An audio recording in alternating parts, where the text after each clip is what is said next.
You know, we want to have that sense of community here, and we know it's hard to do virtually, but it makes it even harder when it's a bunch of little black boxes. We know internet is unstable here, and many times you have to, you know, turn your camera off just to be able to hear so it doesn't reverberate that way. So we understand, but we ask if you are comfortable, please leave your cameras on. We wish we had more time. We know these are important topics, and we know it was hard for you to even carve out 2 hours today for this. And so because we have such a short amount of time, we want you to please use the chat function to type in your questions or comments. We will absolutely try to get to all of them. Suzanne, our speaker, if she has time, she will stop and ask for questions. If not, at the very least, we'll have time at the end. And she has so graciously agreed to stay on at the end if there are any follow-ups you would like with her. If there's something confidential you want to discuss with her, anything like that, we will arrange for that at the end. So with that, let's get started. I believe Tamia was going to share slides for us.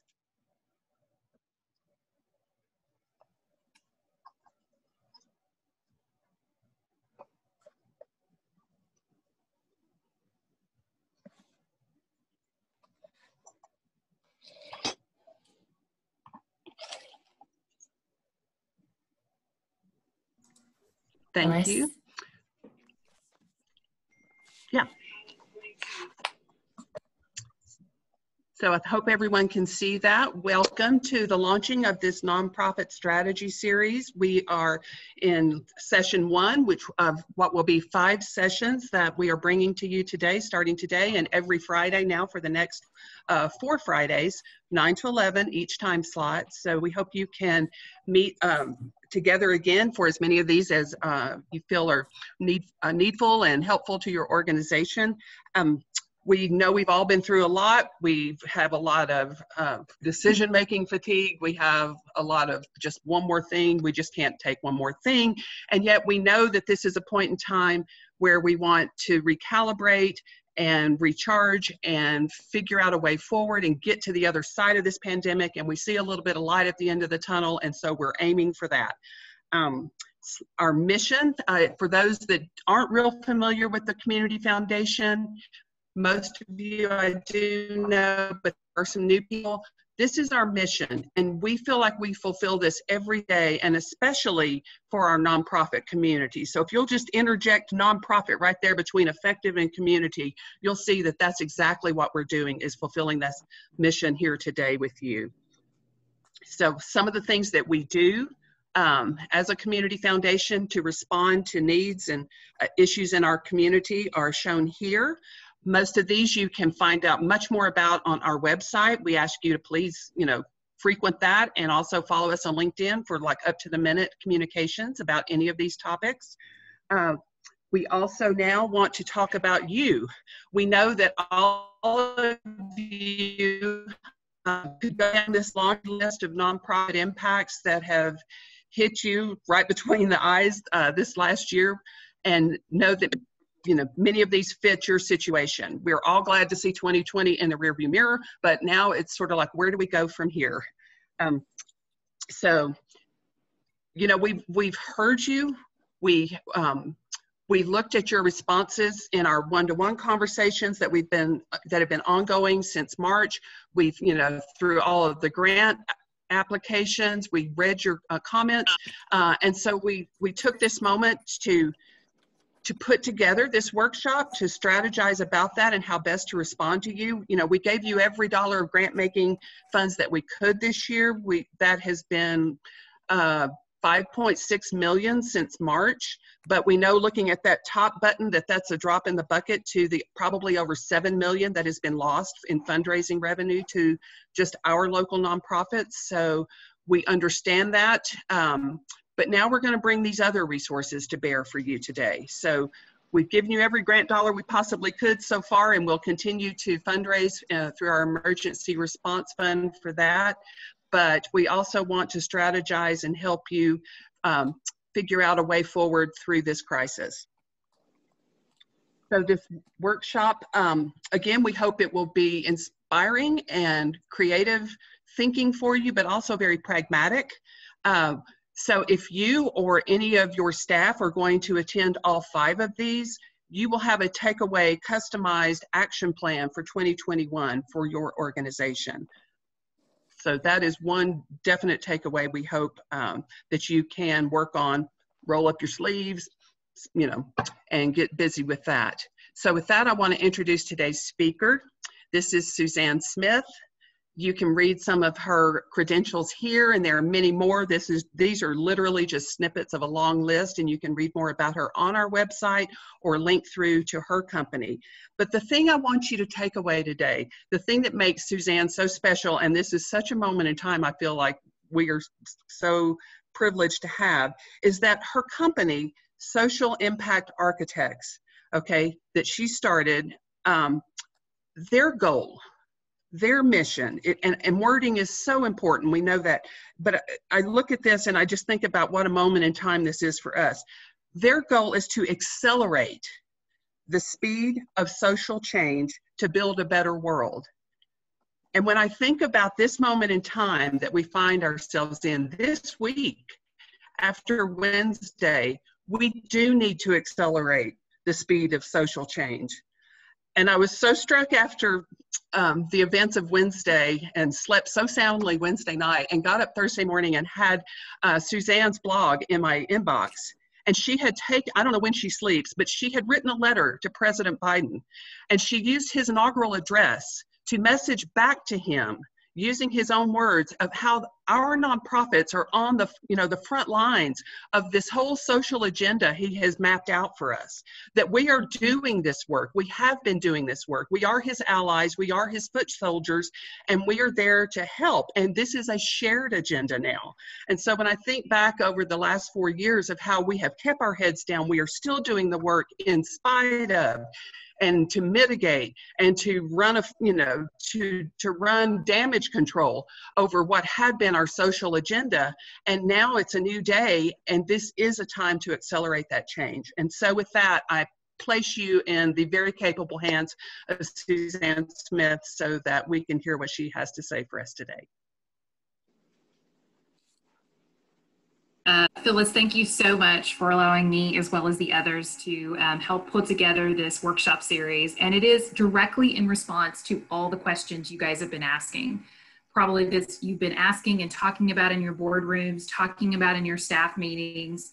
And Phyllis and I, as well as Stacy, have pulled together people who I not only think are the brightest thinkers, but are also can-do people. So I encourage you to take a look at all the other workshops that are being provided.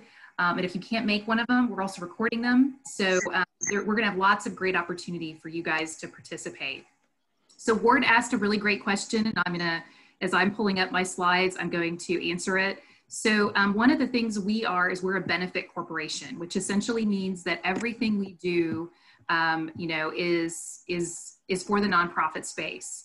And so everything we do is also open to you guys using it from an open source perspective. So what we're going to do is we're going to be able to supply all of our slides to you.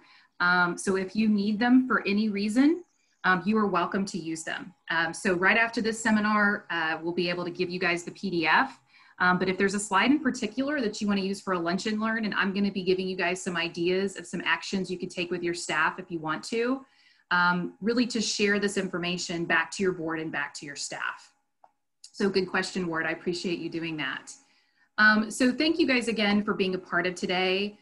Just real quickly, I want to do a quick check. You guys can see my slides. Everybody sees the chat feature. Everybody can hear me okay? Great, okay. Yes. Just real quickly, if you're not familiar with Zoom, there is the chat for questions. Staff will be monitoring with that along with me. If we can't get to your question, we'll get to it afterwards. My email is in that chat box, so you're welcome to also email me individually for a one-on-one chat. As Phyllis also said, I'm going to be staying online along with all the other folks across the course of the next couple of weeks to answer any questions you might have. We know Zoom is not as intimate as our in-person experiences, so we appreciate you guys being here and want to make sure your questions get answered.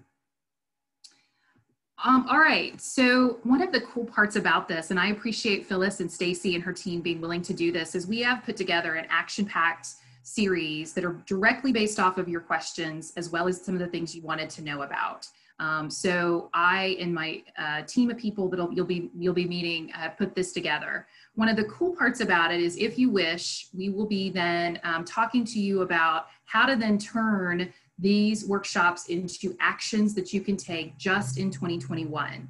And you may be asking yourself, why just 2021? And so this is something that I think is important. We live in a moment in time where, in my opinion, you can't see past 9 months from now.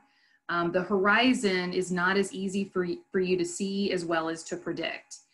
So what we're recommending to a number of our clients is, at least in 2020 and definitely in 2021, to develop what we call a short-term action plan. We know enough right now to know what 2021 is going to look like, most likely with the vaccine, most likely with some of the different things that are happening, that it makes sense for you to do what we call a bridge plan.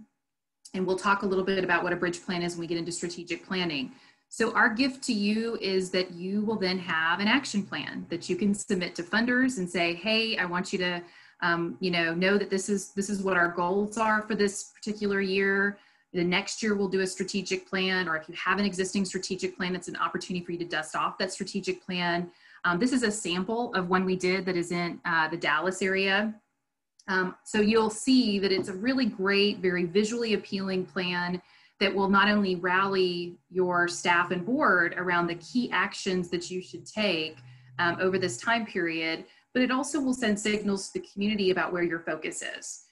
So if you stick with us, we're going to be giving you guys that template so that you can fill it out.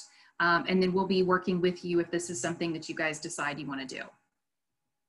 All right, so the fun part. I think shifts in the sector are just inevitable. And just real quickly, one of the things that I think that is really interesting about the social sector is that we have not only got shifts on our end, in the social sector itself, but we also have these environmental things that are happening to us because of what's happening both politically, environmentally, also in the for-profit space. So I'm going to be talking about how all these macro trends are affecting what we're going to be doing, and will help you define your strategy moving forward. So a couple of shifts. So I actually started my career in the nonprofit space in the 20th century. And this was really a time where so many organizations their metric was doing good, and there was lots of great stuff that was happening. In fact, there was an explosion of nonprofits. 80% of the nonprofits we have right now started in the 20th century. Lots of really well-intentioned folks who were out there, mobilized, doing great work. But in the shifting into the 21st century, there were a lot of macro trends that were happening that really have impacted us as the sector and carry over into why our strategy has to be even more precise and more thoughtful. So some of the trends that I would point out to you as ones that I pay attention to with my clients. One, in the 20th century, we were more mission focused. And while that mission is still critical for us to pay attention to, we are moving to a time where mission was kind of the thing we worked on. Now we're really moving to a point where impact is our bottom line. We're getting more and more questions about the results that we're creating, the impact that we're creating, and even signals from the federal government are showing us that impact investing and other things related to impact will be the way in which we operate moving forward. What's interesting too is donors have evolved. In the 20th century, it was much more of a transactional relationship. I'm going to give you donor dollars and just make an assumption that you're going to do great work with it. Well, now investors want to actually get involved in the work. And so we think that donors have moved more to investors. So not investing in the way that they're expecting the donation to come back to them, but investing in a way that they want to see that investment play out in their community. And maybe even play out in a way where they can get involved themselves. They're looking for experiences that involve them in your mission. I think another big shift when I was started out in the 20th century, I think most of what we did is we developed programs. And one of the things I'll be talking about today is that big shift, that now there are more things that we're doing beyond just programs. We're looking at coalition building, we're looking at policy change. We have more tools in our arsenal relative to creating change in our community. So you see more people focused on results. Being bootstrapped, and I know all of us are bootstrapped these days during COVID. I think, I don't know of any nonprofit who isn't paying attention to the PPP loans and paying attention to every penny that they have. But we also recognize that in the 21st century, that there are certain things that are important to a nonprofit to continue operation and to be exceptional in the work that they do. So you see a loosening up of the conversations around overhead rate and around compensation for nonprofit executives and other things. So I'm hoping over the, once we get through COVID, we're going to continue to have that conversation around why marketing is no longer a luxury for nonprofits and why we need to invest in our talent and our people in order to get the greatest return. And I know there's a number of funders nationally that long-term want to look at that. And all of this taken together means that we're moving from being somewhat risk adverse and being worried about kind of everything we're doing to really broadening our horizons and saying, how do we take on and accelerate the speed of social change in a much more entrepreneurial way? And I think you'll see that the nonprofits who are hitting the headlines these days are the ones that are taking some risk. They are the ones that are challenging our elected officials. They're the ones who are talking to other nonprofits and thinking about how there can be better forms of collaboration. They really are thinking differently about the work that they're trying to do. So with that kind of as a lens, those are some different nonprofit shifts that I think are important for us to be thinking about. Another area that I talk quite a bit about is the playground that exists. You know, so it used to be that the playground that we were in were really related to just programs. And the best example I can always give in this is the 3D game Mousetrap. Anybody remember that game when, you know, we were in the 80s and we were playing board games every night or every weekend night? So Mousetrap, the game, was so unique in that most board games before this were completely two-dimensional. You know, you had the board game, you were playing the game, and Mousetrap was completely different because it elevated the game on a whole nother level. So I want you to kind of think about that analogy as we kind of talk about the game that we're playing in the nonprofit space. And this is a game that's really important. For many of us, it's life or death. And so from my perspective, taking the mouse analogy and kind of applying it, when we're thinking about future work together and we're thinking about our strategy, what I'm seeing is an evolution of our thinking. And I think as you build out your strategies and your action plans, this is going to be an important element for you to think about. I think in the 20th century, while there was collaboration, we still were very focused on our game only and where our place was on the board. You know, so oftentimes we were looking at that maze, maybe the mazes were separate. You know, we were trying to figure out where's the cheese on the other side, how quickly can I get through the maze? And then we moved more into more collaborative modes where we at least talked to each other and said, is that cheese even worth it? You know, what's on the other side?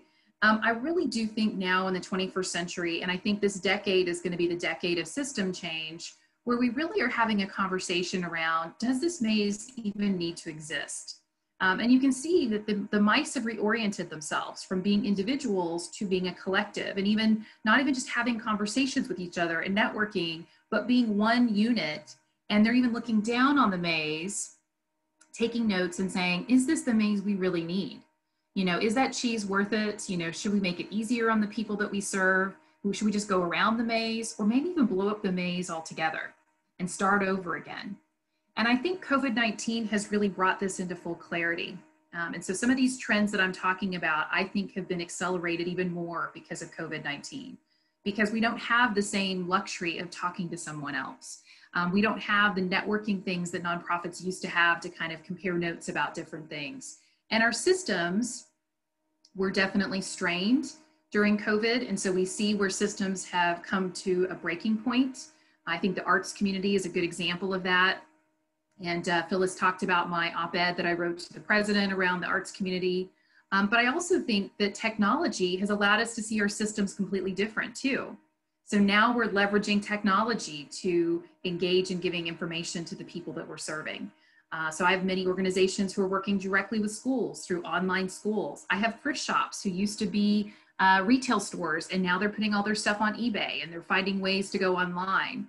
And so I think you're seeing that the playing ground that we're going to be on will be forever shifted as a result of COVID. And so now it's even more important for you as an organization to say, how is the game going to change? And so this action plan is an opportunity for you to take a pause and say, what are the most important things for us to do in 2021 but it's also an opportunity for you to think about not only is what's most important tactically, but what's most important strategically. How is our work going to change? How could it change as a result of COVID? And depending on your issue area, there's lots of different examples of that. And that's where we could have an individual conversation around, if you're an arts organization or a health organization or environmental organization, what are some of the key trends that are coming down that you should be paying attention to relative to how COVID might change the playing ground that you're working in? One area where I think the playing ground is changing is this idea of upstream work. And you probably have heard people talk about the word upstream. I think you're going to hear it a whole lot more in this next couple of years. And I wanted to share one lens at looking at this. Upstream work can be in any particular issue area, but I wanted to use public health because it's the easiest one for us to understand. You guys may be familiar with that parable. And we've written quite a bit about that parable, but it's one of my favorites. And I heard it for the first time in the 90s at a public health conference that the Center for Disease Control was doing. And it's essentially these two people who are having lunch on the side of the river, and all of a sudden they see a baby going down the river and the baby's drowning. Sometimes you hear it being a child, sometimes you hear about it being an adult, but it's always a person in distress. So of course, just like anybody else, you dive into the river and you try to like save that person. And of course, the first person, you're successful. Well, then you realize that the people are coming at you more quickly. The babies are coming at you more quickly, and you just don't have the capacity. And so the way the parable goes is that your friend gets out and you're like, why are you leaving the river? Like, we've got to save these babies. And your friend comes back to you and retorts, I'm going to go to the top of the river and find out, where are these babies coming from and why are people throwing babies in the river? And so the idea of upstream comes from that river parable of, yes, most of our work has been downstream, I think, in the 20th century. And I think that's been emblematic of how civil society has started in the United States. But I think you're going to see more and more nonprofits going upstream. And so downstream is a lot of the specific things that we're trying to do. I oftentimes call this blocking and tackling around the work that we're doing. And there's no question we're going to need safety net even more moving into 2021 and 2022. But we also are looking at midstream. So what are the living conditions people have that either, make their health better or worse? What does transportation look like? What does violence look like? All the things that make downstream that much worse. And then you even see people going even further to other upstream areas, looking at policy, looking at issues of equity, and saying, how do those lenses actually change the work that we're actually doing? So I just wanted to bring this lens to you because I think this is an interesting framework, whether you're in public health or education. You can come up with an analogy of what is your downstream work versus what is your midstream and upstream. And it's an opportunity for us to ask the question of, how do we keep taking care of the babies in the river? But as the babies increase, how do we make sure we go upriver and figure out how to change the system as a result?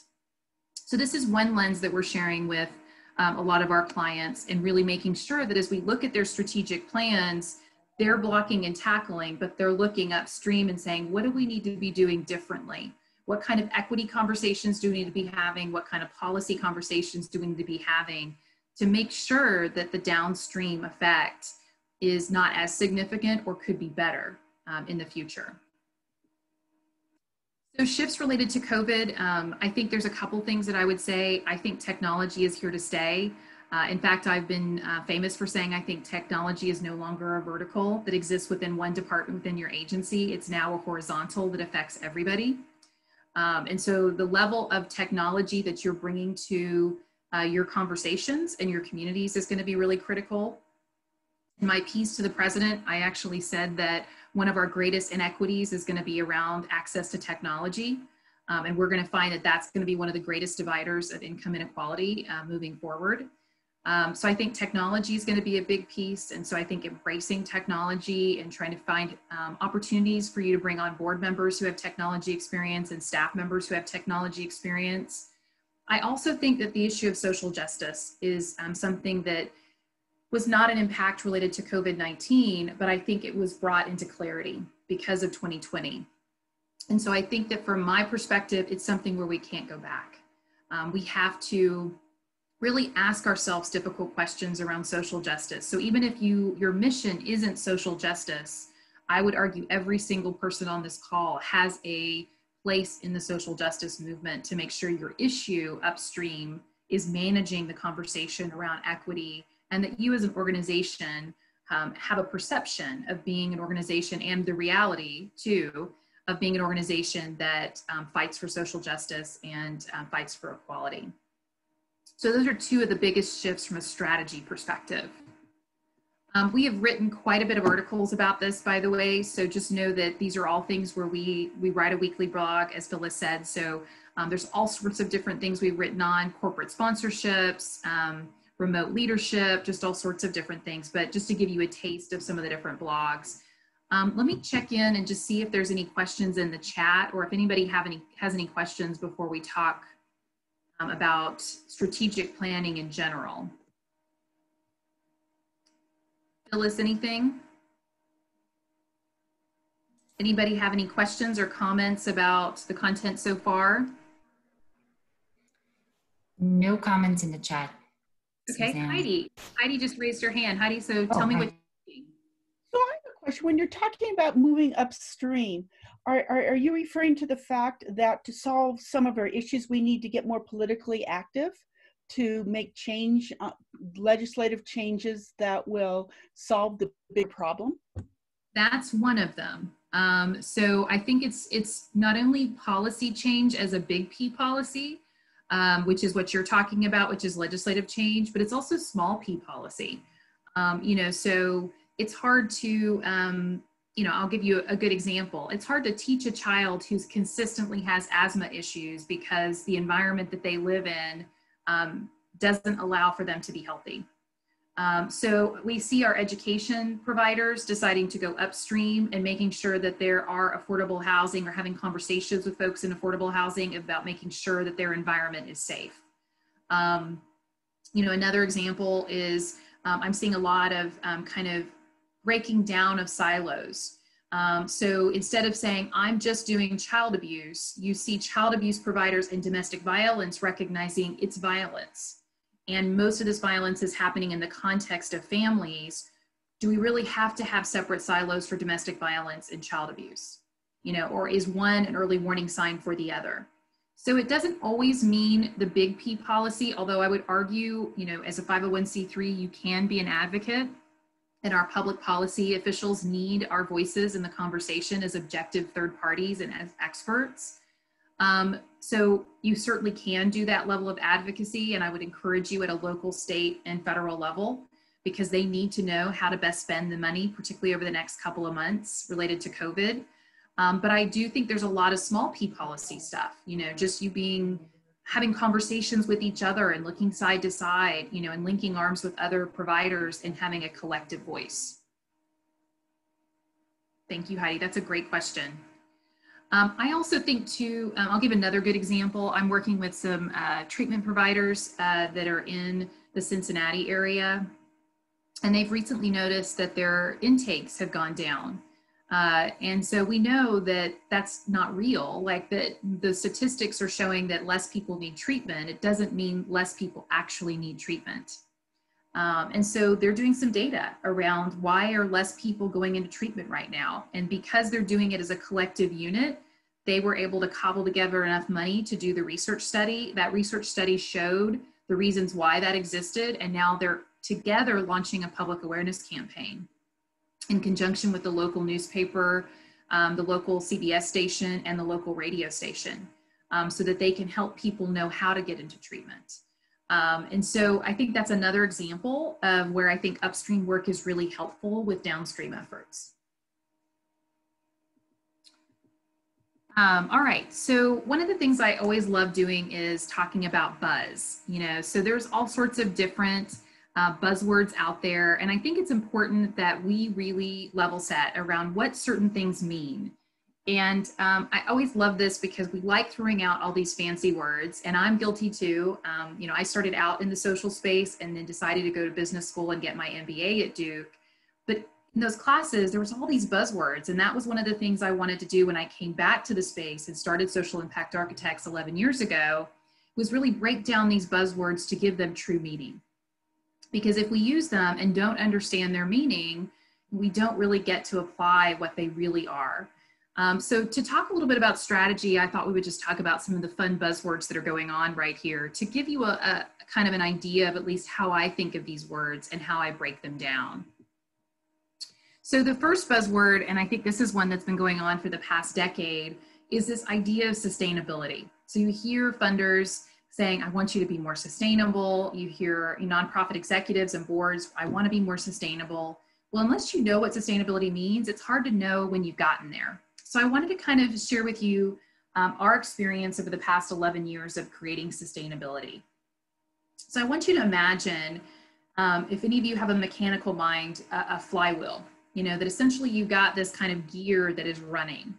And essentially with the flywheel effect, you really want it to run faster and you want it to move smoother. If you're familiar with Peter Drucker and some of the work that he's done and some of the other works that has been done around management principles. Our personal belief is that your flywheel starts with your impact. What difference are you making in the lives of the people that you're serving?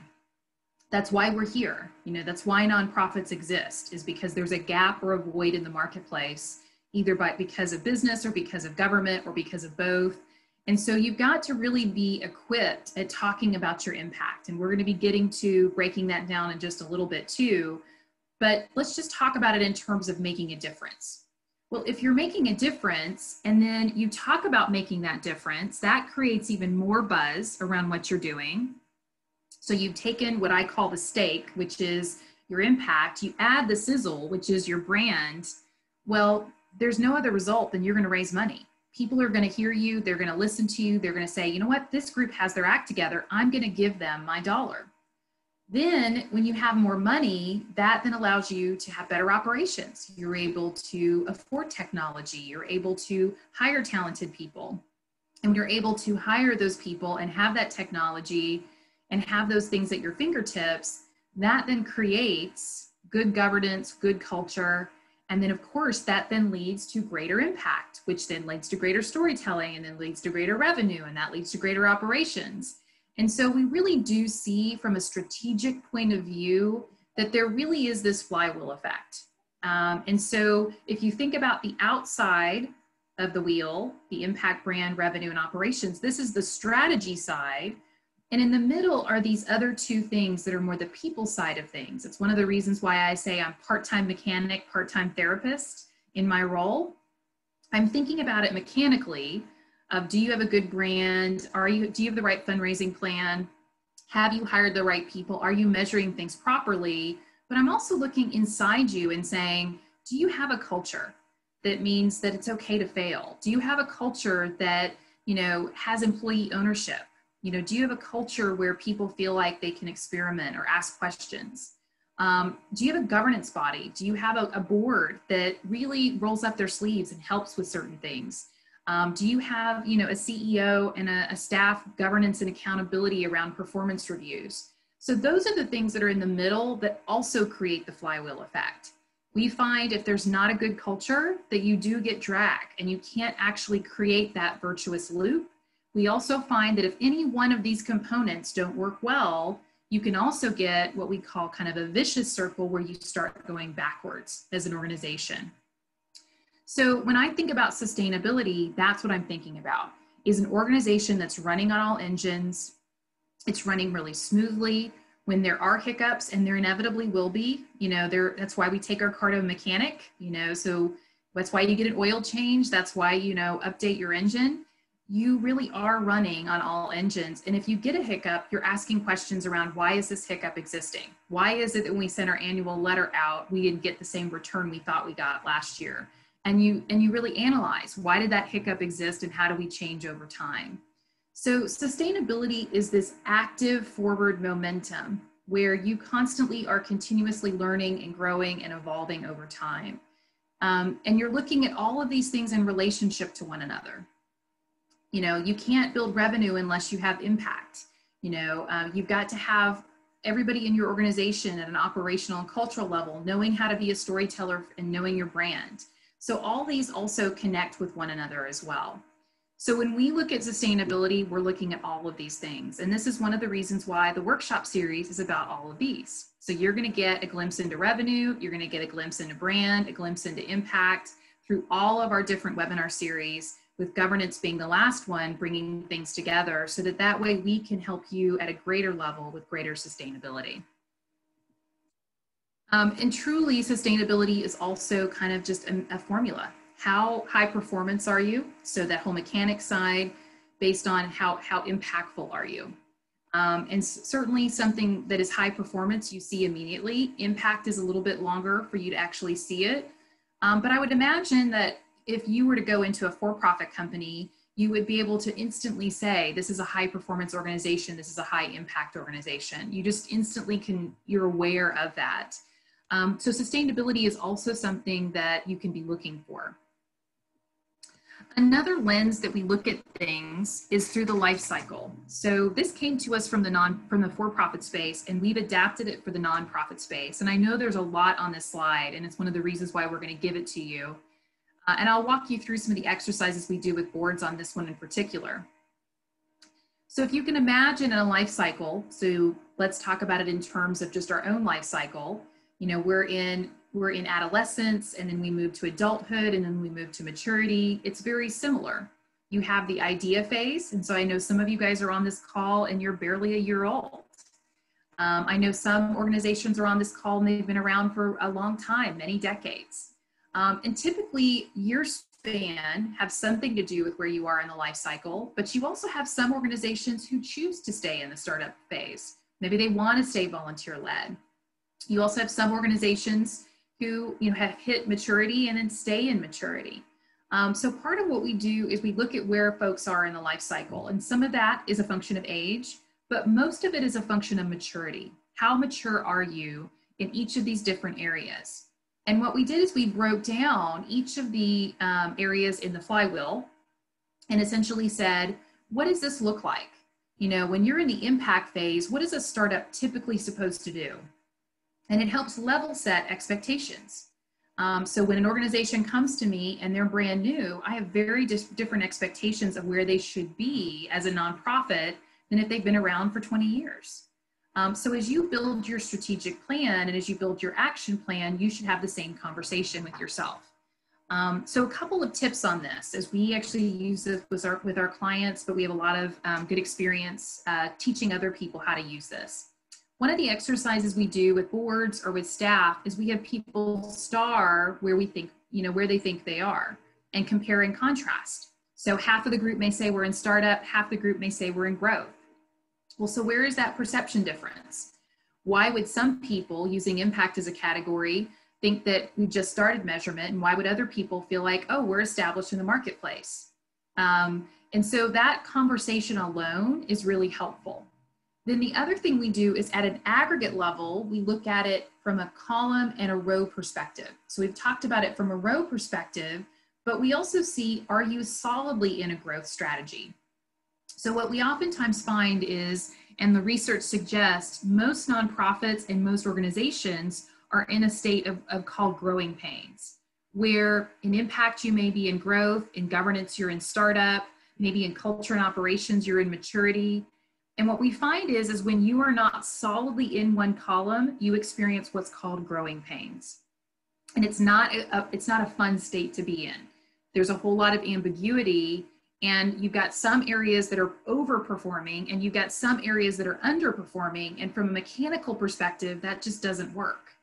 And so what we try to do in an action plan or in a strategic plan is move you solidly into one category.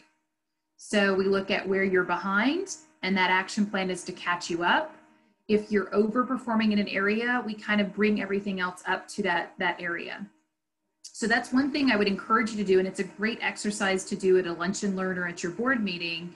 And it should be a litmus test you use across the entire series for the webinar to figure out what are some of the achievable things that you can do this year to create you solidly in one category. The other thing I would just note is that there are two categories to the right, decline and crisis. And I wish I could do that mousetrap analogy where I have a 3D PowerPoint slide. That doesn't exist, but you can decline anytime. So you can be in the startup phase and be in decline. You can be in the growth phase and be in decline. So it's not just folks who hit maturity that go into decline or go into crisis. And I have found that a lot of folks in COVID are right now are in decline and in crisis.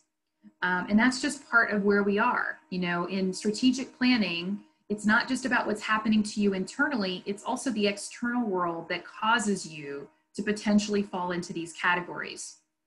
We're all struggling because our market has shifted, the funding has shifted, our talent has shifted, everything has shifted.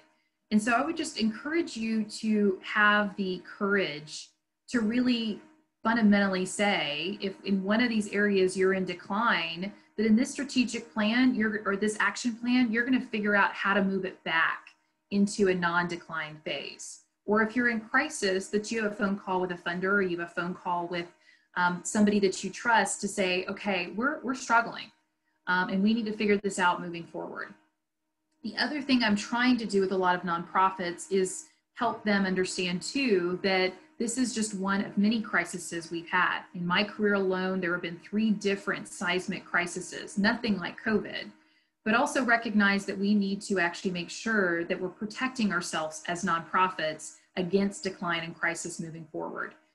So just know that that's also something that in the long-term strategy, you may also want to, once you've fortified your organization, you know, think about how you were thinking about that moving forward. So a couple of nonprofits who don't have endowments or don't have steady cash flow, I'm just encouraging them to save $1,000 every month and putting that into an endowment or a savings fund, just so they have some buffer so that they can feel more safe.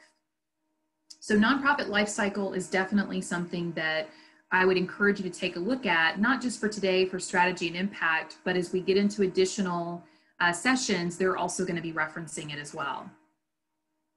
Let me just stop there and see, do we have any questions in the chat box that would be helpful, or anybody in the Zoom room that wants to ask a question or make a comment?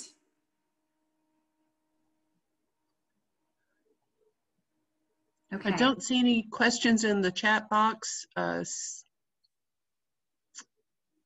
Thank you, Phyllis. Yeah. Okay, well, I'll keep going. And if you guys do have questions, we're monitoring it, and you can certainly raise your hand as well. The other thing that I wanted to make sure we covered is this idea of impact.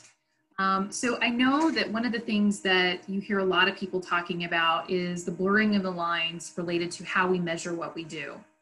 And if we're moving from kind of a do-good world to do results or do impact, we've got to understand, what does that mean when people say that? And so part of what I think is important is for you to know that this is something that's happening now, but this is something where over the next 20 years, if you prepare yourself, you're going to be in a much better place strategically. So when I first started in the nonprofit space, we were just counting widgets. We would just say how many people were in a presentation. Maybe we would do a pre-post test and say, did they change as a result? So moving forward, because we have so much research, there really is an expectation. The bar consistently kind of keeps going up to saying now outputs are not enough. You've got to collect them, but that's not the bar anymore. You know, in the last decade, it was outcomes. So what are your outcomes associated with it? But then we saw problems with outcomes. You know, and let me give you an example.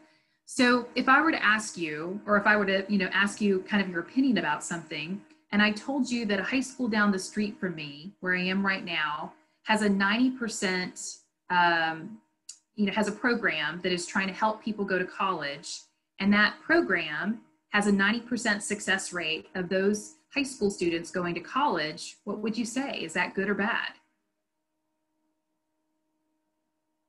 Anybody want to hazard a guess? Well, it depends on how many kids were going to go to college anyway.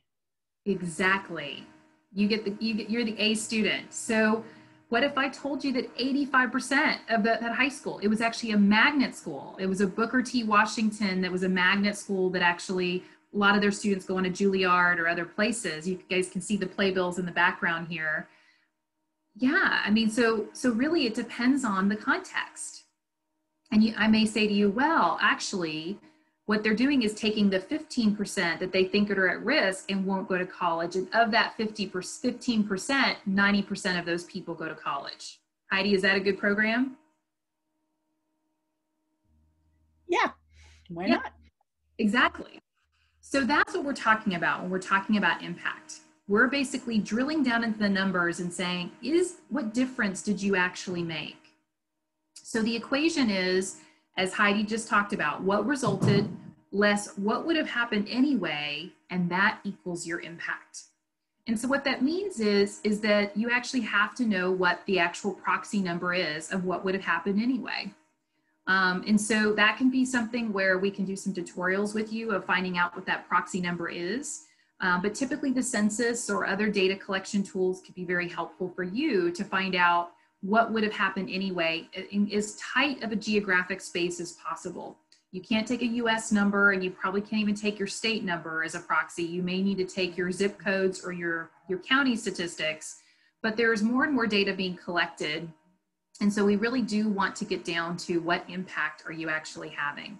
So it's important when I say impact, this is what I'm talking about. What difference did you actually make? And as we evolve donors and we actually bring more millennials and Gen Xers into our donor population, this is their expectation. And it's one of the reasons why we are evolving nonprofits to start asking those deeper questions.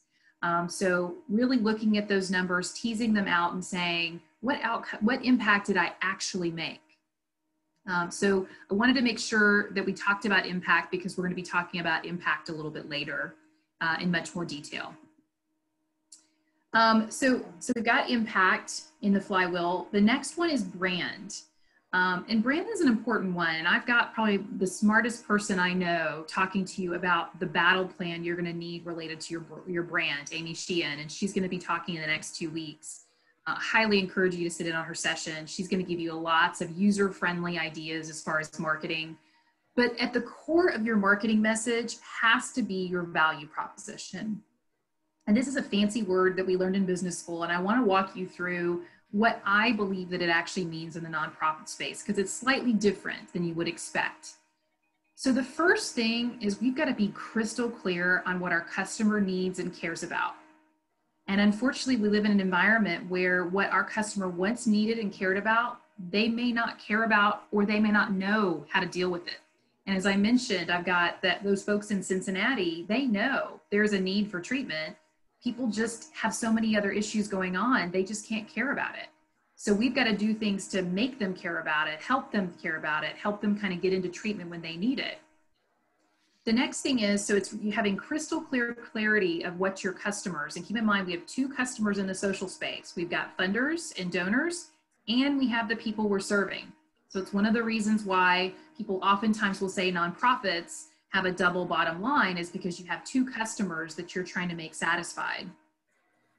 So the customer needs and wants, and then what you do really well.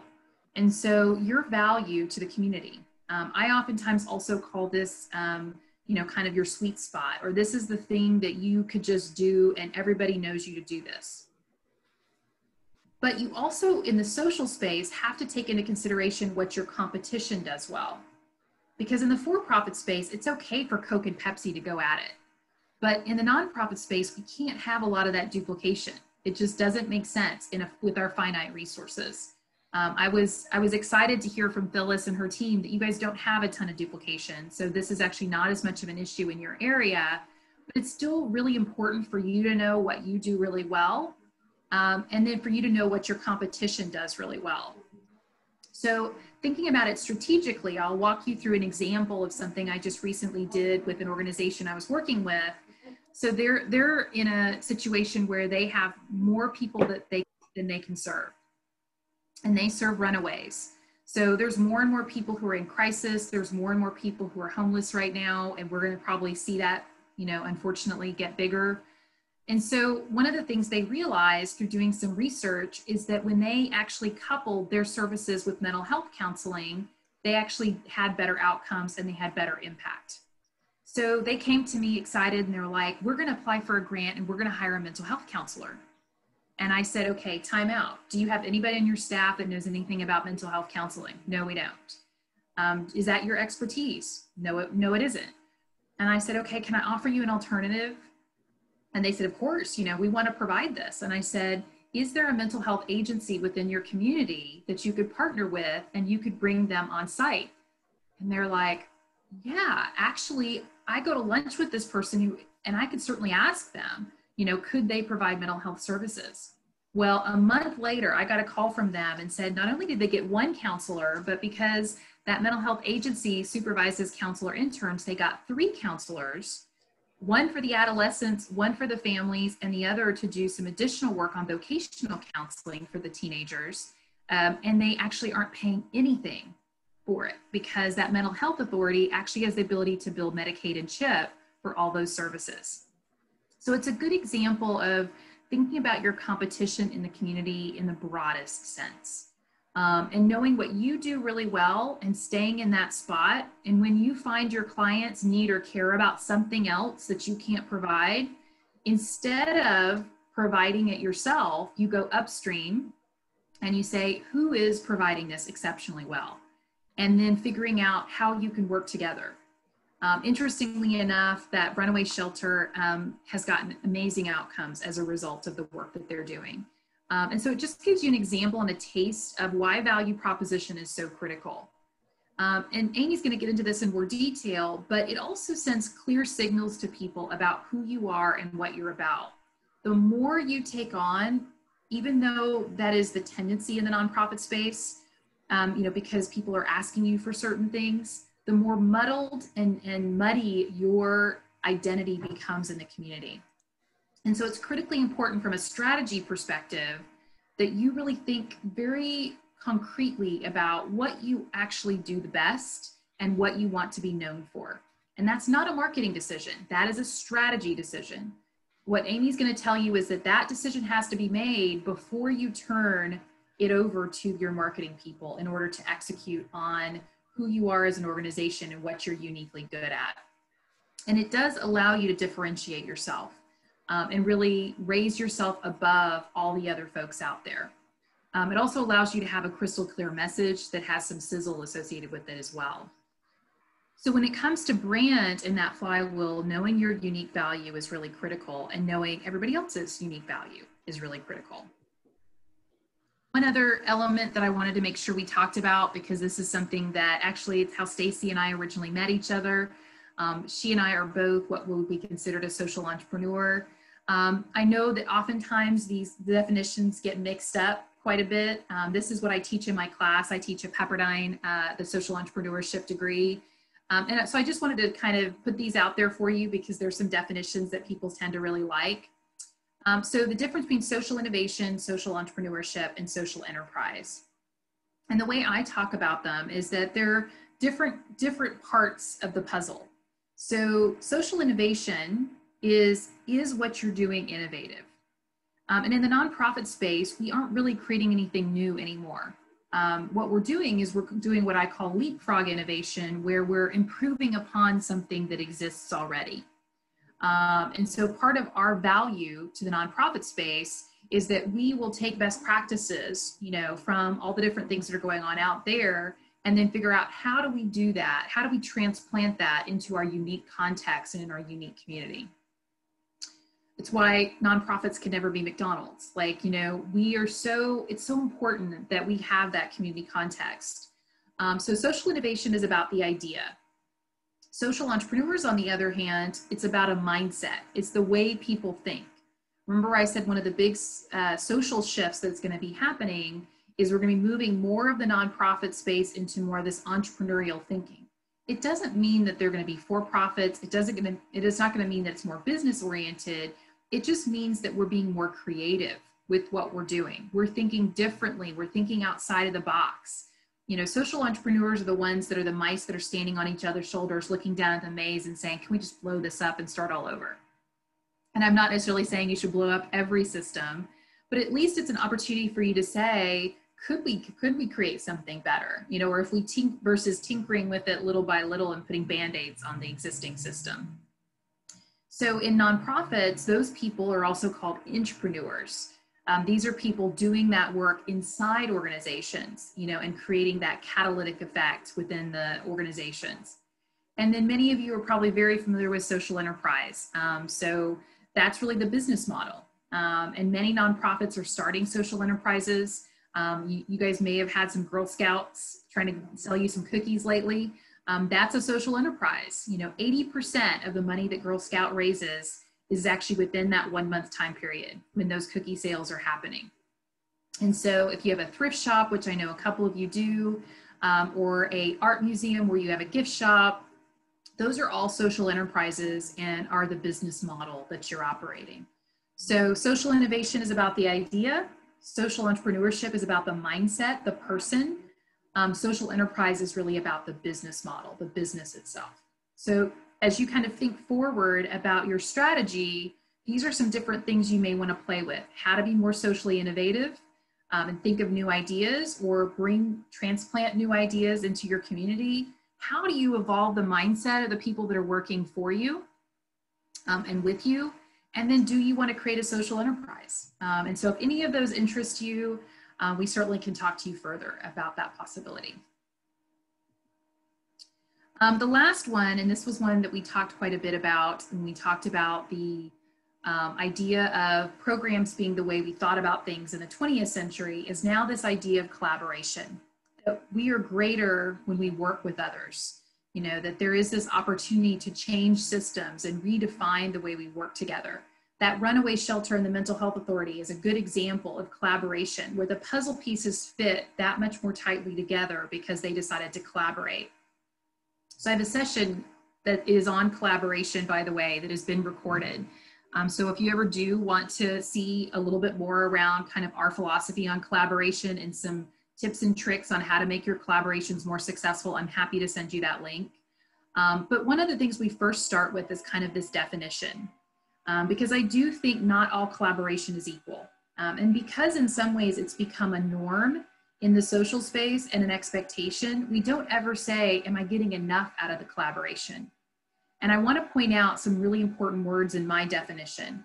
Collaboration has to be meaningful, well-defined, which means you need to have shared objectives, mutually beneficial, meaning that the power structure has to be balanced between all the people who are involved.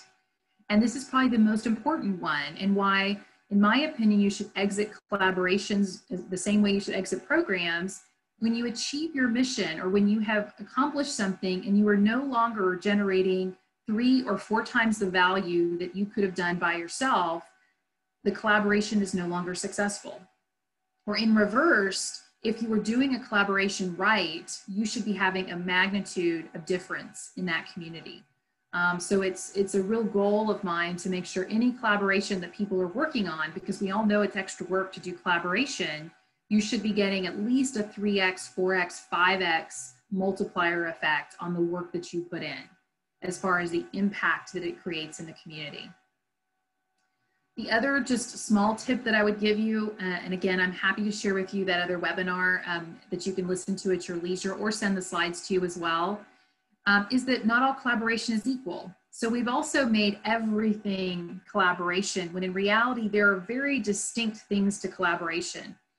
So us getting together and just having this is a network effect. We're sharing ideas, we're exchanging information. That's a very informal way of collaborating. The most formal, which is mergers and acquisitions.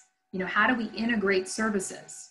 That runaway shelter and the mental health authority, they were coordinating services. They came up with a way for them to do things together.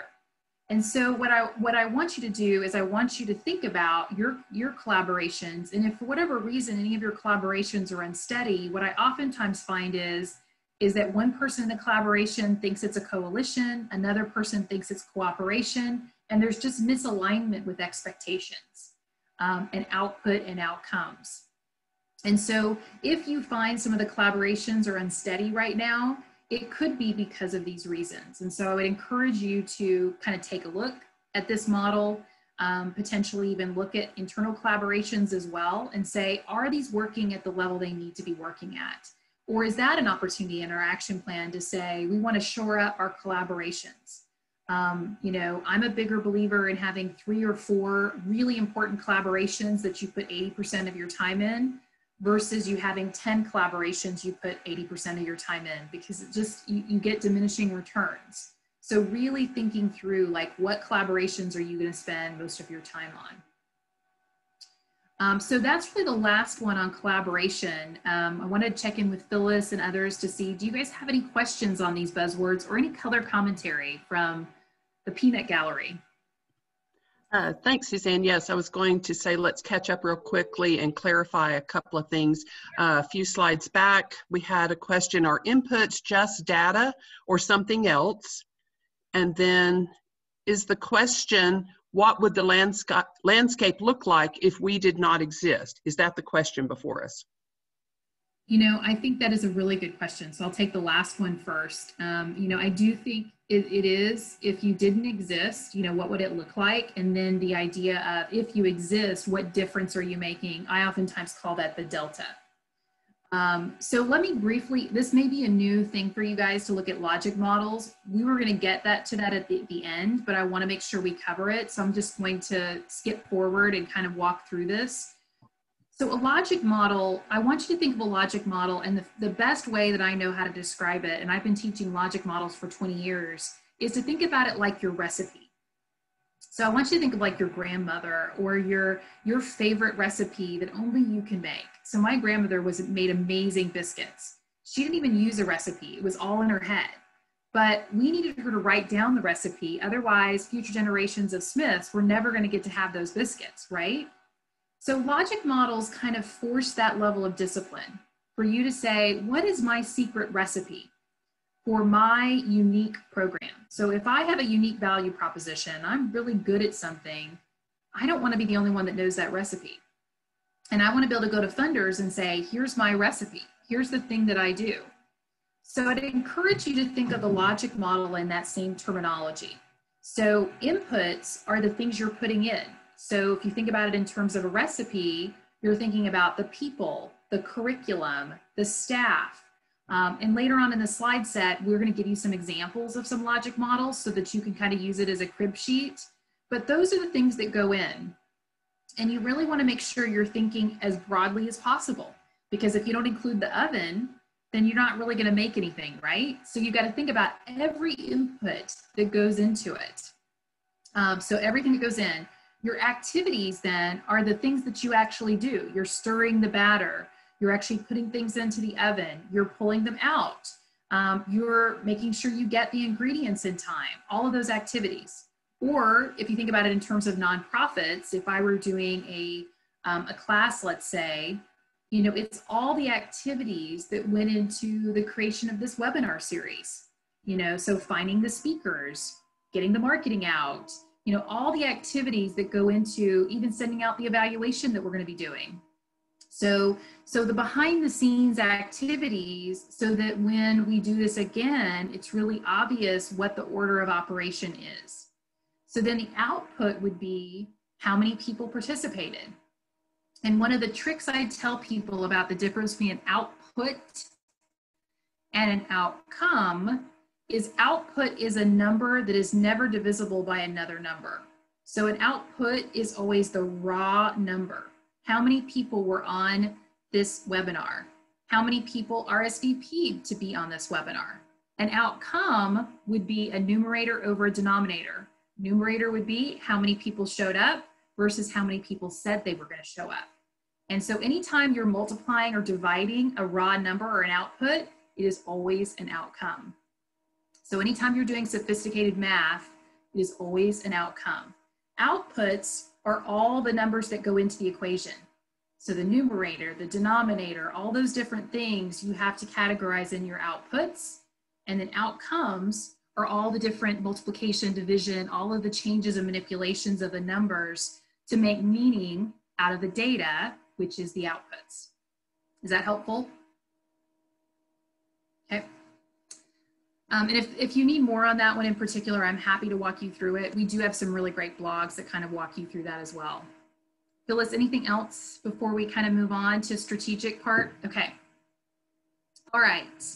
So we've gotten through the shifts, so we know why we need to change. We've also level set and said, okay, we need to make sure we're all using the same terminology, because if we're not using the same terminology, it's going to be really difficult for us to develop strategy, because I'll be saying this is sustainability, you'll be saying this, I'll be saying let's measure outcomes, you'll be saying let's measure impact. So now we're level set. Well, so I wanted to cover the two areas that I think are most action oriented that you may want to be thinking about, and how you may want to be thinking about them moving forward.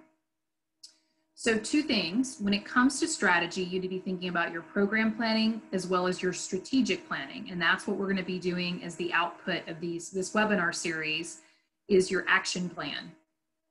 So let me walk you through kind of one way to potentially think about it. So when we think about planning, our goal is to adapt and grow. And this is one of my favorite cartoons. It is actually one that has been around a really long time. And it's this dinosaur that is on this podium. And he's, represents this company and said, there's this dinosaur standing in front of all these other dinosaurs saying, the picture is pretty bleak, gentlemen. The world's climates are changing. The mammals are taking over. And we have the brain about the size of a walnut. And so you can imagine the convention of dinosaurs before this all happened. And really the good news is we have great brains. And even though the climates are changing, and there are days when I think the picture is pretty bleak, I think our collective energy, particularly in the social space, allows us to move forward, allows us to be creative. I don't know a more resourceful group than the nonprofit space. And actually before his death, Charles Darwin actually recanted some of his original thought about survival of the fittest. He actually recalibrated around what he meant by the fittest. And it wasn't actually the fittest, meaning who has the muscle. It actually was the fittest, meaning that was the person who was the most adaptable. And so I want you to think about this next year as a year of adaptability. What did we learn from the past? What are we taking into the future? What are our predictions about what that future is going to look like?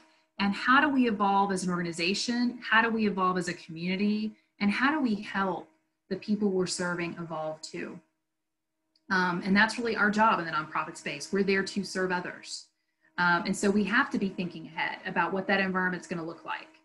And so I love this cartoon because I think it just gives a good context into why it's so important, but also why it's so critical for us to be thinking forward into how we need to grow and evolve. So strategic planning at its very core is, how do you plan to evolve and grow? The other way in which I think it's important for you to think about it is that without question, every time you're doing planning, every time you're doing strategy, change is a part of it. And so I want to just make sure we have as a theme that when you do change, you have to think about proactively about how change actually happens productively. We are actually hardwired in our brain, depending on the type of person we are. Some people love change and kind of just throw themselves into change. Other people resist change. There's other people who need data before they're actually going to change. So we have to really think about all those different personality types which exist in your staff, exist in your board, exist on this conference call, and think about how we actually adjust to change. And so with that lens, these are the different things to think about: how you prepare for change. So the strategic planning process, even these webinars, are all about getting you ready for change. Then managing change is really coming up with the plan that you're going to be coming up with and figuring out, how do I generate short-term wins? How do I consolidate those things? How do I get the talent in the right place? And so that process is something that is very fluid and is something that's just important that you think about as you think about your actions. From a programmatic perspective, I would encourage two different frameworks. And this is particularly important because some of you are probably in a new space where there are new problems that have come out as a result, or your problems have evolved. So much like the folks in Cincinnati, you don't know why people aren't seeking treatment. You still know people are addicted and you know people need treatment, but you don't know why they're not coming because they once did. So your problem may have shifted and you're not really sure why. So Lean Startup kind of allows you, again, that virtuous circle of saying, okay, identifying the problem. What are the goals of this program? What are the best practices? What is the research? How do I assess my internal capacity? And then how do I do something that's impactful? So Lean Startup exists whether you're starting up or you decide that your program is shifted, and you may have found that your program's obsolete given the new environment, and you have to reinvent that program. Lean Startup also helps you with kind of reinventing yourself and thinking about those things.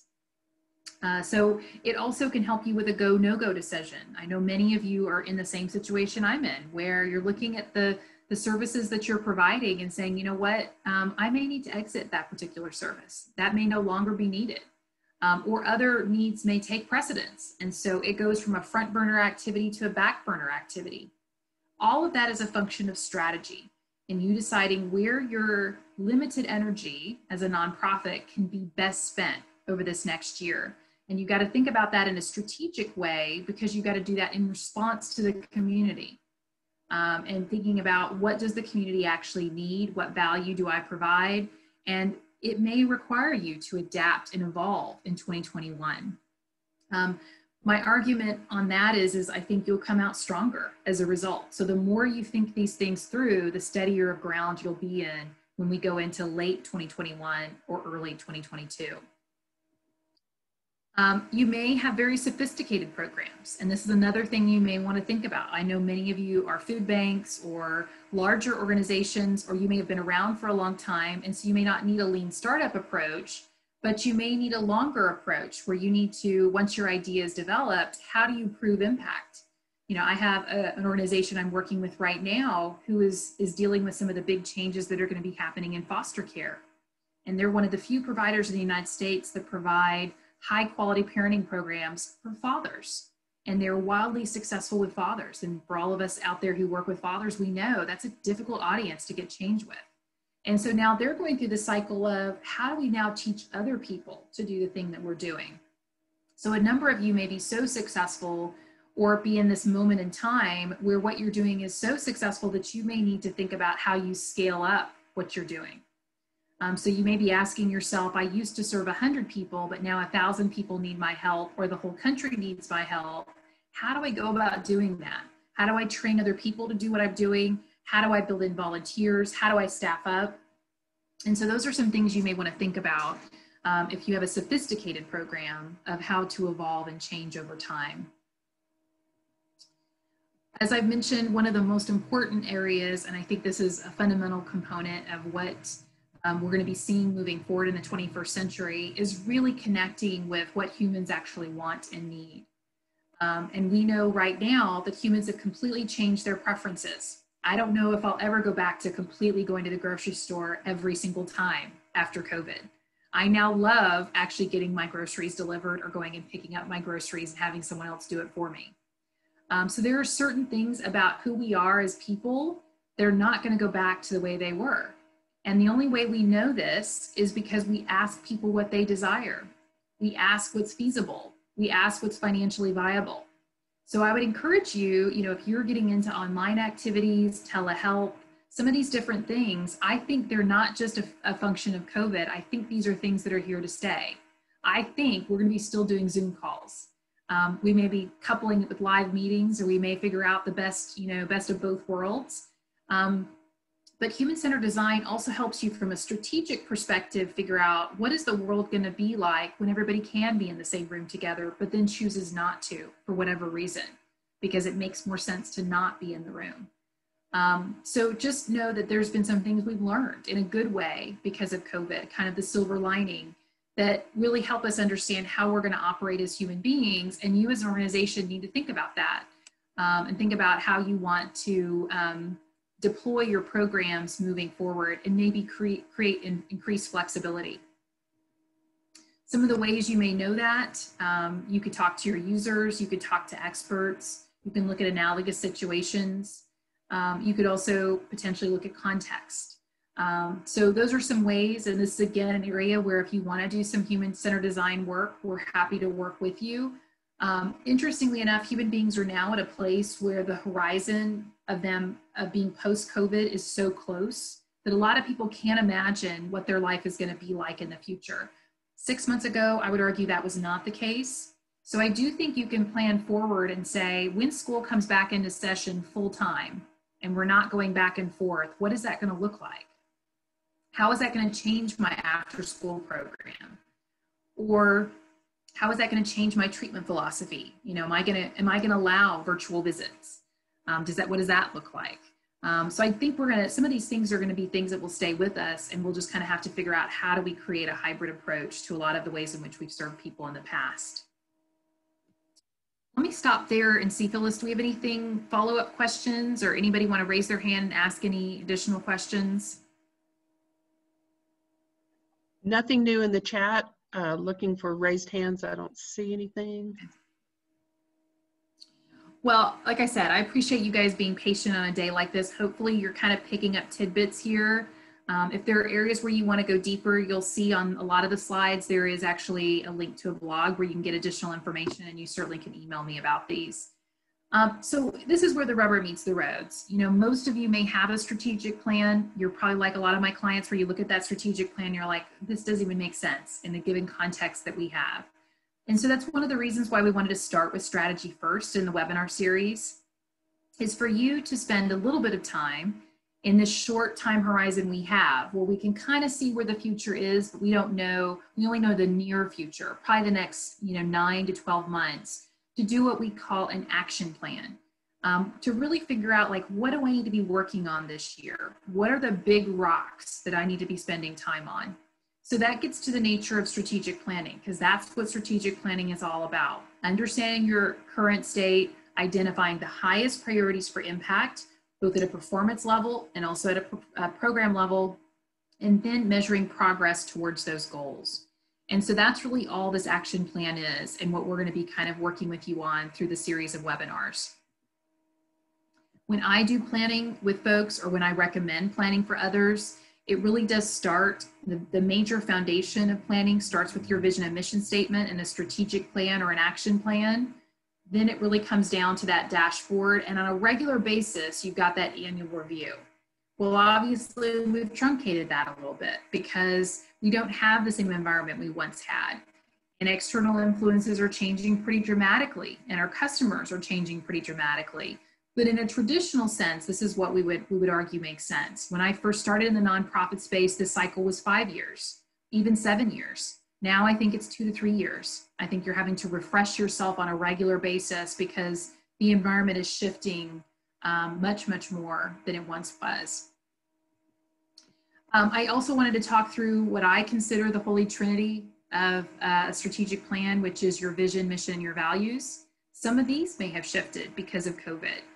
Again, your vision may change because your needs have changed in the community. And the way I talk about vision, mission, and values, because they're so closely connected together, it's almost like it's a Russian nesting doll in a lot of ways, is your vision is, if you want to think about your vision moving forward, it's the target that you're trying to hit. So think about, if you're playing darts with a friend of yours, it would be that dartboard. It is the thing that you're trying to hit. So maybe you're trying to end homelessness, or maybe you're trying to expose young people to the arts so they can understand the creativity within. Maybe it's improving the environment in your particular community, making sure that everybody has an opportunity to recycle. So that's your desired state. Well, you alone are not the one throwing the darts on the board. There's other people doing it too. So your dart is your mission that you're throwing at that dartboard. So your vision is, what change do I want to create? And hopefully it's aspirational and memorable and hopefully short and sweet. Your mission is your dart. Like, what is it that you're doing with as much clarity as possible? And that's why your unique value proposition is so critical, for you to actually know exactly what you're doing and knowing that other people are throwing their darts too to try to achieve that vision. And that you're part of a group of people that are trying to create that ultimate vision. And then your values is really what's inherent in your DNA. What is going to help you kind of at the core have your employees understand who you are and how you attract people to your organization that have those same values. So each are different in their own way, and each kind of drive culture, each drive your strategy in a lot of ways, and certainly they're important elements of your communication strategy as well. So for me, in a strategic planning process, I start with your existing vision and mission and values, And then once I do strategic planning, I end with those vision, mission, and values and say, do these still work for me? Is this still the dart I want to throw based on what the community has told me? Is that still the target I want to hit? Or are there more targets that I want to hit? And do these values still represent what I think is most important? You know, or are there new values that I've created? One important, I think, as I've mentioned in 2020 and now in 2021 is equity. I think every organization needs to embed equity in all elements of what they're doing, including in their value statements. And so that's an area where you may want to add a value on equity or extend a value on equity if you already have it somewhat embedded, but not in a very specific way. So I usually come back to vision and mission and say, do these still accurately reflect our strategy as an organization? And do we need to shift our vision and mission as a result of that? So this is the solid foundation for your strategy. And then you have multiple different plans. Remember that life cycle I gave you. So depending on where you are in that life cycle and where you want to grow, what you want your growth strategy to be, you can have different types of strategic plans. So your action plan, which is what we're focused on right now, is just a temporary plan that really gets the right things done in the right sequence. It's an opportunity for you to say to your team, these are our big rocks for this next year. We can't control everything else out in the outside world, but we can control what's happening inside this organization, and we can do the best we can given our resources to fulfill our mission. You know, and it's your verbal commitment to each other, but it's also your external commitment to the community of this is what we're going to accomplish this year. Typically we see that with startups, but because of the new circumstances, we see a lot of people needing an action plan, just so what we also will call a bridge plan. A foundational strategic plan is one where you would go through the full strategic planning process, internal, external, over a much longer period of time. And you recognize that really you've got a lot of growing pains in that life cycle, and it may make more sense for you to work on some foundational elements. So if that's the case, you may have a foundational strategic plan. On the flip side of that, you may have a transformational strategic plan where you need to grow, whether it's through geography, so grow wide, or in programming, growing deep. Those are the two ways in which we can grow. And so transformational is also important. I will say you have to have a good foundation to do transformational. This last year, I had one organization that unfortunately went into decline and then crisis because they tried to do both at the same time. We know based on all the literature around organizational growth that you have to basically grow and then plateau, grow and then plateau. You have to have at least a year or two to be foundational to really make sure that your growth is exponential and incremental in the right way. So what do you do in the years where you have a strategic plan and it's become somewhat obsolete? That's where you do a bridge plan. So for many of you, you may have an existing strategic plan that is operating. If you have that, you can use that existing plan. And I've been working with a number of clients to basically pivot their existing strategic plan into what we call a bridge action plan, which basically extends your existing strategic plan, and you go objective by objectives and say, which one do I need to carry forward? Which one do I need work on? And then do I have new areas that I should include? And so that's what's called a bridge plan. And typically bridge plans are about a year long. So many of you may want to think about a bridge plan where you take a look at the existing strategic plan and extend it with a couple of modifications. So that equally is effective if you have that. So you can do an action plan, which is brand new, or take an existing strategic plan and do what we call kind of a bridge plan or an upgrade for this next year. And then of course, if you are in decline or you're in crisis, and honestly, there are lots of nonprofits that are in this space because of COVID, you may want to focus on continuity and come up with a turnaround plan. And there's nothing wrong with that. There's nothing wrong with coming close to dormancy for a little while until things rebound. And what you do is you right-size your mission, you communicate to the community what you are doing, but you also say, you know what, we don't want to take up valuable donor resources when there are people who are hungry or there are people needing jobs, et cetera. And we're going to dial back just a little bit, and then we're going to rebound, and that's where I think a lot of arts organizations are, where they're having to dial back a little bit, unfortunately, but then they're going to spring forward. We need the arts. We need the arts to be what they are. But in this time when we can't do performances and different things, you may as a nonprofit have to say, I'm going to have to dial back a couple of things. So then you need to be thinking about a turnaround plan of like, so what are we going to do once we can rebound? What is that going to look like? How do we create a compelling vision for patrons of the arts community of what does 2022 look like, and it being our best year ever? Because the creativity doesn't stop. It's just the performances having to stop right now. So you may also want to think about a turnaround plan. So when I work with people strategically, oftentimes what I'll do is there'll be somewhat of a combination.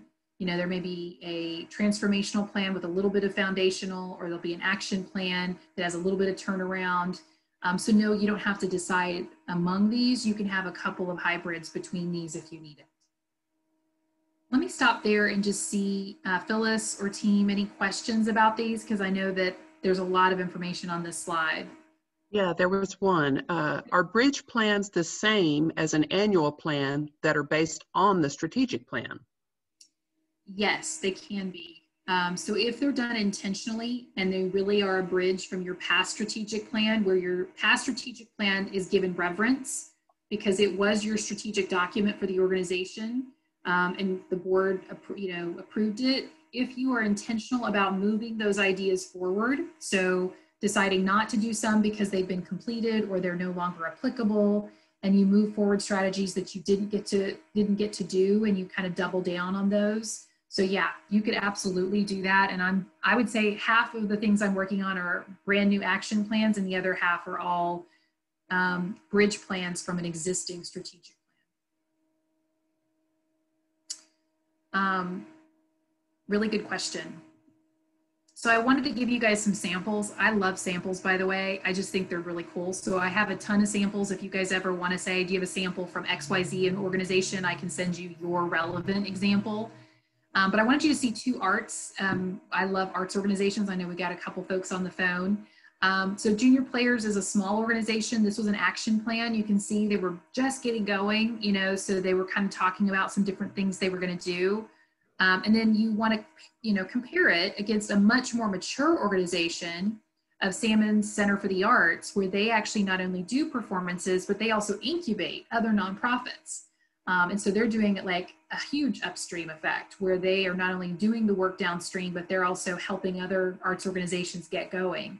And so this is their strategic plan, and both of them have agreed for me to share these. They're proud of them, and this is what they came up with. So this is another example. This is a sophisticated organization of like, here are all the things we're going to do differently to make sure we stay mature.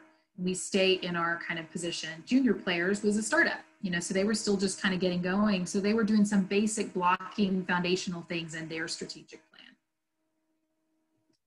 And like I said, I'm happy to send you some examples since I have ones from all over the country, and we've been doing this for such a long time. We have some that are no longer strategic plans for organizations anymore that people have allowed us to share.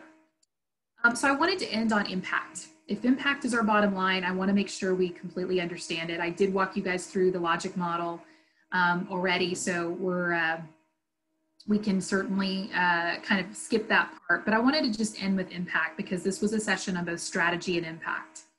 So again, our goal, and I love these they're called demotivational posters, but this is curiosity, and you got this cute cat who has just used up its first live on this electric socket. That actually very much looks like my cat, Lucy. So that's part of the reason why I love it. And it says, it strikes again. You know, and what we want is not the electric current to go with us and for it to say, don't do that. We want for that electric current to go through us and say, it just compels me to move forward. So let me give you an example of what I mean when I say curiosity. So I had an organization that I worked with, that great organization, and they actually were a soup kitchen. And so I sat down with them, and they actually have the best soup in this community. So I'd go there for lunch pretty regularly. And they were so excited one day because I came in for soup that day and was, you know, talking with them and talking with the folks that they serve, and, you know, they were playing board games and stuff. And they came to me like, oh, you won't believe it. We finally got a grant, and we're going to have an outreach director, you know, to give referrals. And I was like, that's great. They're like, we're going to have people come to the soup kitchen. We're going to be able to refer them to homeless shelters, et cetera, et cetera. It's like, that's great.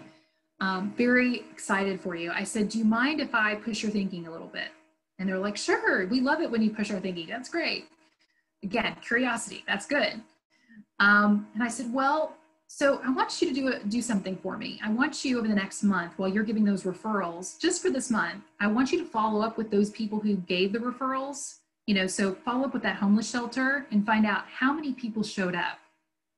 So this very intrepid, new case manager said, sure, I would love to know that. Of course I want to know that. So I came back, I think it was like the next month, and I said, so what did you find out? She goes, only 10% of the people actually showed up. And she goes, but I've done some research and I actually know how to get those people to show up. And I said, well, tell me about it. And she goes, well, I'm kind of doing this psychology thing where I'm thinking about it. Like, I show up for things because I have an appointment. Well, I didn't give them an appointment. So I called the homeless shelter and said, can you give me 3 appointments next week? So instead of giving them the card for the homeless shelter, I gave them the card and said, so-and-so is expecting you at 3 o'clock on Tuesday. Do you need a bus pass, etc.? I go, well, that's great. It just makes sense that appointments would make a big difference. And she said, the other thing I realized is that there were other people that were at the soup kitchen at the time who actually lived at that homeless shelter. So I introduced them to the person who I gave the referral to so they would know somebody, because it's kind of scary to go to a homeless shelter all by yourself if you don't know like how to do things and what to do. And she said, so I think I can get that 10% up. Like, I said, so what is your goal? And she goes, well, I think 10% is too low, but I think, people still have their lives and they get busy. So I'm going to try for 40% of people showing up. Well, I won't tell you the entire story because I kept going back at different times. Well, do you want to guess what their show up rate is now after this very intrepid, very curious case manager got people every which way to show up? Anybody want to guess? 90% now. 90% of the people she gives referrals to show up for that referral. And here's the best part. I'll skip to the part that probably will pull at your heartstrings. So like I said, I go to this place fairly regularly.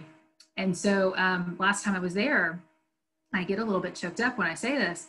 I walked in and it was so different. Like, everybody was talking to one another. It was so vibrant. And actually the CEO came up to me and he said, you know what? This whole time I thought that I was actually running a soup kitchen. I realized I'm not. The soup is a means to an end. My job is to get these people where they need to go. And the soup is a means to an end. And he said, everybody has completely transformed their mission. Yeah, on the front it says soup kitchen, but they realize they're no longer a soup kitchen anymore. Their whole job is to provide this really great soup, but to figure out how to befriend these people, how to get them to wherever it is they want to go. Whether it's, getting into a shelter, getting an apartment, getting over addiction. He said, you know what? That's why we're here. I said, ding, ding, ding. That's really why you're here.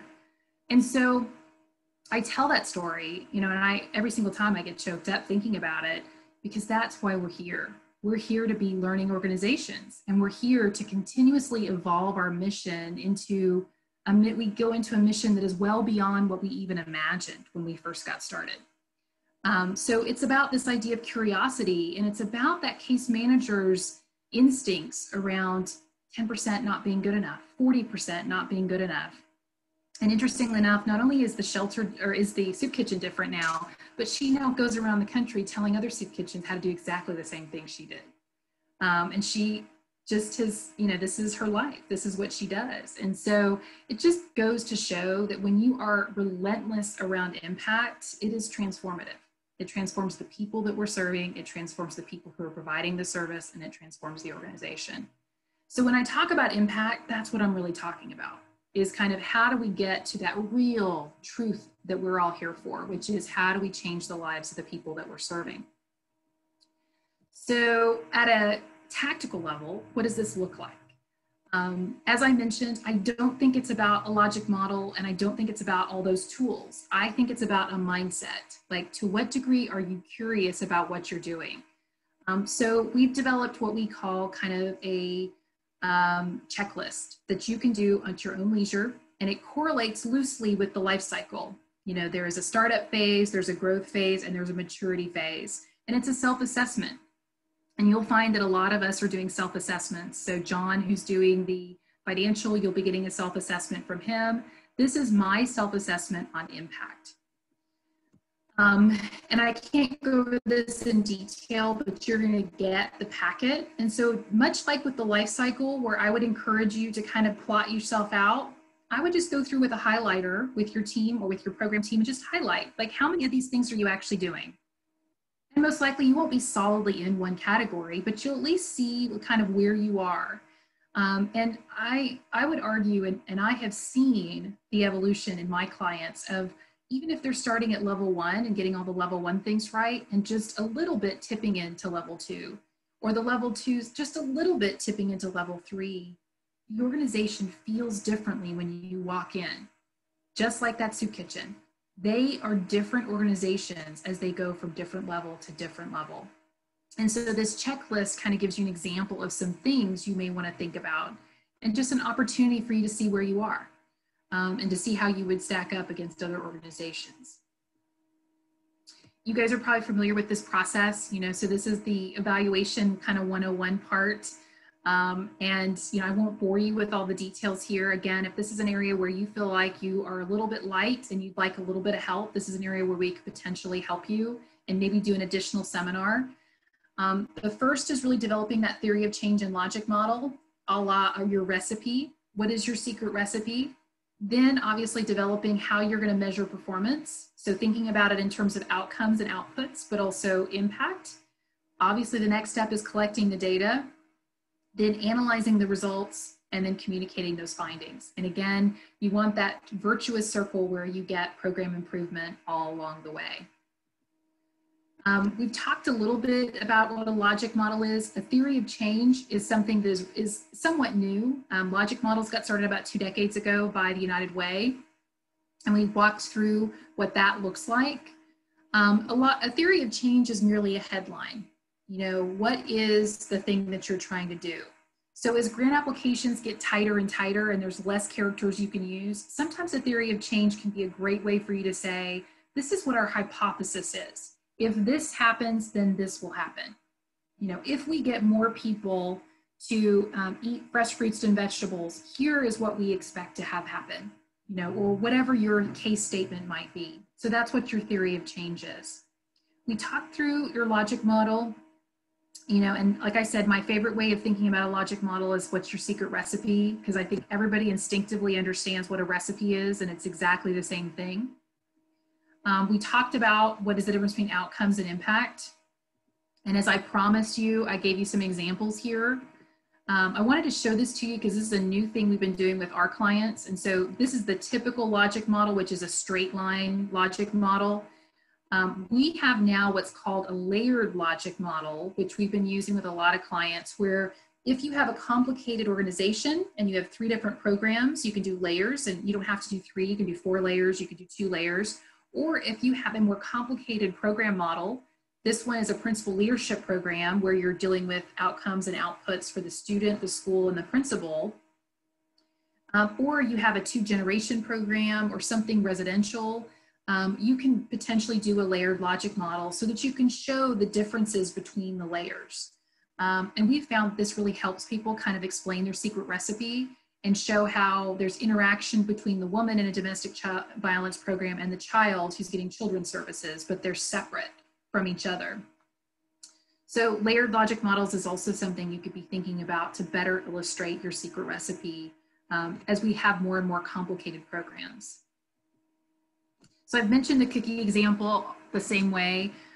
This is another one of my favorite exercises, and I'm happy to share more with you about what we do on it. It's a great way of kind of helping your team and your staff with an inanimate object talk about what is a great cookie. If we were to actually spend time on this exercise, we would be debating, is it butter and margarine or is it Crisco? Or is it brown sugar or is it white sugar? What is actually a great cookie? Is it crisp? Is it actually chewy? That's my favorite. So what your secret recipe has to decide early on what makes great, what is success for our program. And then we take that exercise to the next level and say, it's not just about the inputs to the cookie, it's also about what goes into the cookie and how you get the cookie. So one of the things we do is we bring in chocolate chip cookies. And of course, this was pre-COVID, and we would compare chocolate chip cookies. Is a warm cookie better than a cold cookie? Indeed it is. So how you deliver the cookie matters.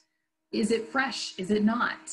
You know, if you think about it in terms of a cookie company, if they pick up the phone and it's a pleasant experience, that also matters. You know, if you're paying for a Neiman Marcus cookie and it's $10 versus a $1 cookie, is it a better cookie? So we run this exercise to really help people understand that the inputs are a lot of different things beyond just the recipe. And there's lots of things in your secret recipe beyond just the ingredients. There is the staff you're putting into it, there's the oven, there's just all sorts of different things that make a difference between what is a truly great cookie. So we've run this exercise a lot of times. It's just, it's amazing what people come up with. And then just for fun, I wanted to include the ultimate chocolate chip cookie, which is the DoubleTree cookie. When you went to the DoubleTree Hotel, if you guys have, you get a warm cookie at the very beginning and it just sets off your feeling about it. And for the first time, they actually provided the recipe. And so I thought I would give you guys this recipe, and it just goes to show that an old dog can learn new tricks, and I'm constantly curious because I think I have the best chocolate chip cookie recipe, I really do. When I looked at this, I'm like, I don't put cinnamon in mine, and I put cinnamon in it, my recipe is even better. Like it is making it better. Lemon juice, I don't use lemon juice, now I do though. So all of us are constantly evolving, all of us should be curious, all of us are always improving all our recipes and our organizations, and that's just a function of what I want you to think impact. When you think about impact, I want you to think of your recipe and how you're constantly improving your recipes.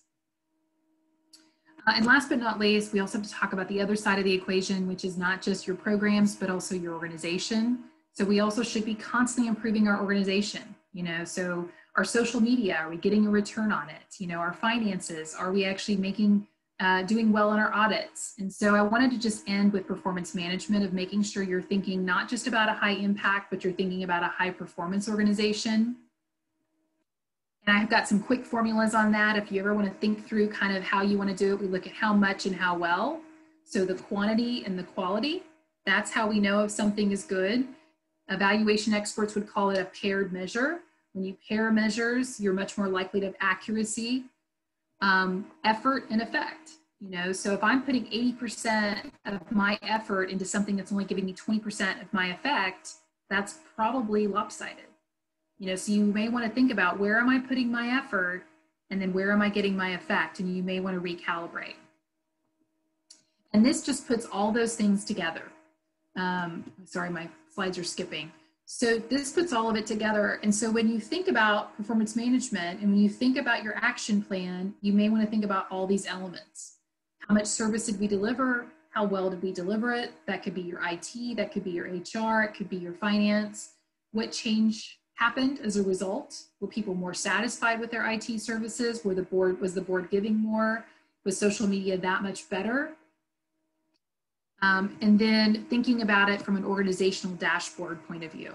So one of the things we do with our clients is take everything that's in a strategic plan, and that's the objectives that you see on that left side, and then we dashboard it. And in our world, a dashboard means two things. One, you're tracking metrics and saying, this is our ultimate goal, that 100% of our board is going to attend, 100% of, you know, they're going to be actively serving on committees, 90% are going to attend an event, 100% are going to make a financial contribution.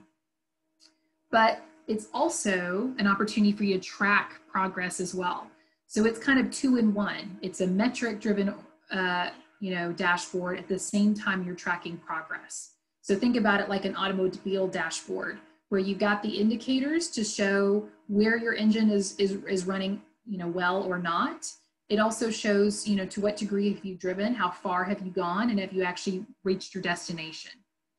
So our dashboard does both, just like an automobile dashboard. And so you can see a sample here. So if you do decide to take your action plan and take each of these objectives, you can then put activities, deadlines, owners, and key performance indicators, otherwise known as metrics, in there as well. So here's one sample. I also wanted to give you another example from an early childhood provider so that you have another sample, not only of some objectives that you potentially could put in your materials, but also some KPIs. You know, so what are some different metrics that you could actually put in your materials if you decided you wanted to measure whether or not you were successful with your objective? All right, so I think we are at our time to do kind of open the floodgates to any questions. Phyllis, do we have anything in the chat that we need to address before we kind of check out and kind of do more broad-based questions? Yeah, just quickly, there was definitely a request for examples of the different types of plans. If you had examples of each of those, you could share. And then a very specific one was examples of organizations that are aiming towards becoming incubators, but are not quite established yet. So with that as an end goal, but maybe not quite there yet. So arts incubators specifically? I believe it's for arts organizations, incubators. I'm sorry, I didn't hear what you asked. So were they talking about arts incubators or business incubators? Which incubator were they talking about? I think it was an arts organization. Okay. So those are great questions. And so I would encourage you, just to make sure I get you exactly what you're looking for, is to send me a quick email. My email's in the chat. It's also in the slides. And send me an email of like what you specifically are looking for, and I'll provide you some samples that are related to your own experience. So are you a startup? Are you a mature organization? What kind of issue area are you kind of at? And I'll send you some different client approved deliverables that people can kind of take a look at. So I'm happy to do that. And as I mentioned, we're also open source. So any of these slides you've seen, you're welcome to use on your own with just putting a quick credit line for it. So going back to the arts incubator. So I do a lot of work with arts incubators, business accelerators, cultural districts. That's why I'm in Lufkin right now, is I'm working with them on their cultural district. And so part of what I would say is that you're right, there is a continuum. And so typically what we see before you become an incubator is kind of a movement towards, one, recognizing in the community that arts is a critical force behind not only economic development, but social good. But then a coming together of a coalition of arts organizations or an alliance of some sort, going back to the collaboration continuum. And those arts organizations agreeing on how to do what's called shared services. So are there ways that they could get economy of scale? So could they do ticketing together? Could they do back office together? And then from there, you then typically see kind of the incubation where one of those arts organizations or many of those arts organizations come together and say, we need an organization that will serve as an incubator, or one of us is willing to raise our hands like Salmon's did and say, we feel like we're a sophisticated enough arts organization that we not only can survive on our own, but we can help other people with their survival, and help, build up the arts community. And that's a tough thing to do because you have to make sure you don't sacrifice the existing organization. So oftentimes you'll see the arts incubators and business incubators being separate, but you can do it. And it's definitely possible. And as you think upstream, it's a great upstream strategy. So if you have questions on that, I'm happy to talk to you in more depth. I can also introduce you to some of my clients who do that. And so that you can kind of get a bird's eye view into how they made those decisions and what kind of conversations happened at a board level or at a community level to make those decisions. All right, other thoughts or questions?